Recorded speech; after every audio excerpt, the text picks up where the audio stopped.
Dear students, in this video we are going to discuss about the types of pure substances. Pure substances can be broadly classified into two types. The first is element and second one is compound. Now the question is why elements are pure substance. So elements are pure substances because they are made up of same type of atoms. And why compounds are pure substance?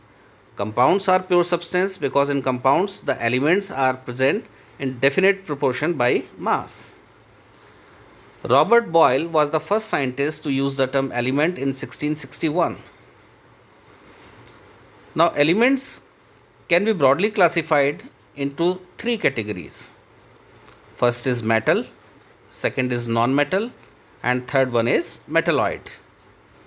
In the previous classes you have studied about the various types of physical properties of metals and non-metals. Here I am going to discuss some of the properties. Metals have luster, means they have shiny surface, or we can simply say the freshly cut pieces of metals are lustrous. They have silver grey or golden yellow color. They conduct heat and electricity, means they are the good thermal as well as good electrical conductor. But here I would like to tell you one thing, that lead and mercury, they are not good conductors of heat. Next is metals are ductile, means they can be drawn into thin wires. Gold is the most ductile metal.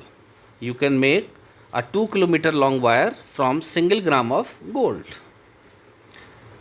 Next, they are malleable, means they can be hammered or they can be beaten into thin sheets.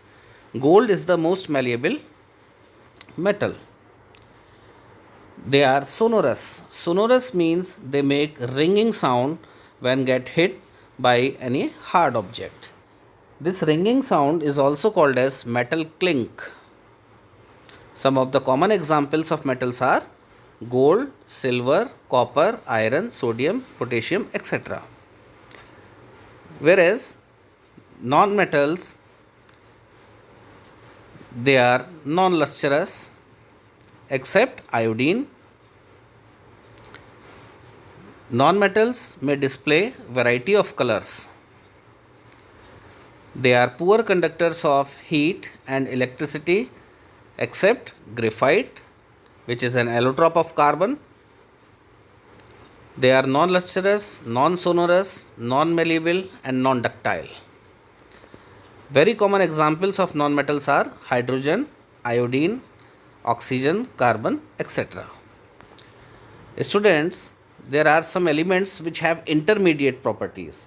Intermediate properties means the properties in between the properties of metals and non-metals. Means we can say that metals are malleable and non-metals are non-malleable. But intermediate property means somewhat malleable.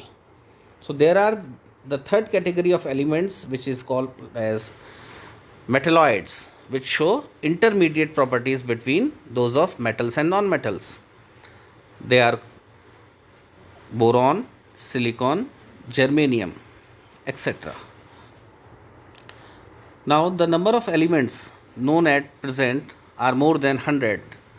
92 elements are naturally occurring and the rest are man-made. Majority of elements are solid.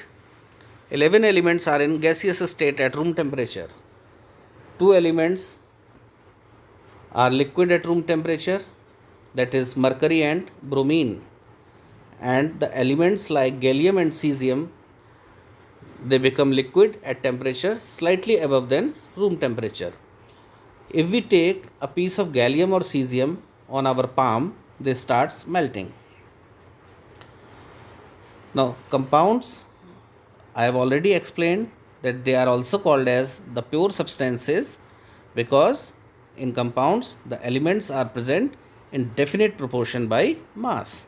For example, in case of water, hydrogen and oxygen are present in the ratio 1:8 by mass. Thank you, students.